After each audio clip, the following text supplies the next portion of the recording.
and I finished in the year 2018.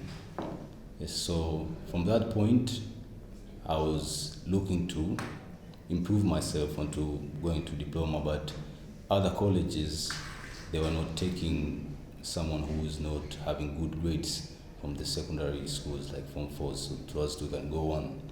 And just so happens that there was this pre-technology course which have been so helpful, and I think it will be helpful because I have experience from the people who have gone under this course that it's a good course and you get a privilege to go onto diploma studies. So the pre-technology course, it's very helpful for the short time that I've been here.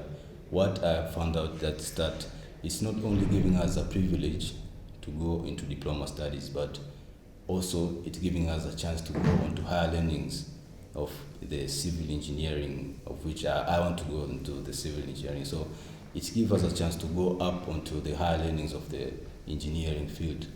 So it's a good thing, and it's not also just helping us to learn, but it's helping us to to have a clinical mind and understand that what we are going to face is hard. So we have to prepare ourselves to be committed. So it's just like giving you a brush out on what you should expect when you go onto the higher learnings. So it's very helpful to me.